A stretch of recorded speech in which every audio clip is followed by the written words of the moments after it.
Lunchtime na. Dahil wala tayong baon, kain tayo sa labas. Dahil uso ang pagkain ng Indian food na mekas-mekas lang, try natin ang pagkain ng Arabo. Habang meron tayong 1 hour na lunchtime, hindi pala 1 hour, 30 minutes lang. Pag inabot na 1 hour, wag tayo magpapakita sa amo natin.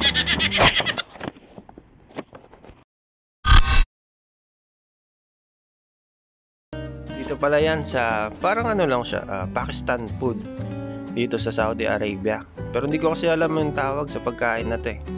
Pero itong malaking tinapay na to, alam ko ang tawag dito, kubus. Sobrang laki oh. Kung pagsawa ka na sa kanin, ito yun na yung kainin mo, kubus. Parang kapalit na rin siya ng kanin. So ito ang in-order ko, para siyang beef curry ang style. So yan, minekos-mekos ko na, tsaka ako kinain. Sawa na kasi ako kakamanok. Kasi araw-araw na lang manok. Baka mamaya magkapakpak na ako. Pero okay din yun, di ba? Pag nagkapakpak ako, pwede na akong uwian sa Pilipinas. Pero siguro, baka buwan bago ako makarating sa Pilipinas. Gawa ang pakpak ng manok, liit-liit. At yung Indian food at Pakistan food ay medyo magkalapit lang din na itsura ng pagkain at lasa at mga spices. Kasi alam ko magkalapit lang silang bansa eh. Correct me if I'm wrong Kasi alam ko talaga magkalapit sila, kaya nagkaroon sila ng impluwensya sa isa't isa, siguro pati na rin sa pagkain. Nagtry kasi ako nitong pagkain na to kasi nasasawa na ako sa shawaya, rice at chicken, roasted chicken siya. Kaya nagtry naman ako nito. Lagi ko kasi sila nakikita na kumakain ng ganito, na kakubos na tinapay na malaki na palang pizza siya na walang toppings yung kubos. Tapos yun ang ginagawa nilang kanin, tapos pinapalaman nila yung itong katulad nitong kinakain ko na parang beef curry. Kaya nagtry ako, nag-gas ako. Sinabi naman nila sa akin kung ano yung pagkain na yun. Ang kaso, di ko maintindihan yung sinabi nila kung ano ang tawag doon.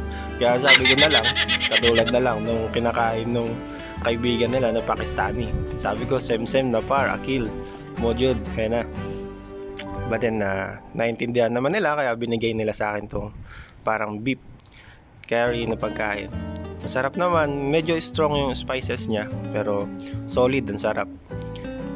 Lalo pag pinalaman mo na siya sa kubus. Okay din pala pag na-try mo to. Siguro sa first time na nakarating ka dito sa Saudi Arabia, hindi mo masyadong type yung mga spices na ginagamit nila. Pero sa katagalan, masasanay ka na at ano mo yung linamnam. Pero kasi nung first time na punta ko dito, nung kumain ako ng shawaya, hindi ko talaga siya gusto. After 1 week, yun, sarap, nahanap-hanap ko na. Masarap pala siya. Tapos ganito sila kumain. Pinapalaman nila sa tinapay yung laman at saka yung potato. Tapos sinasawsaw, tapos sabay subo.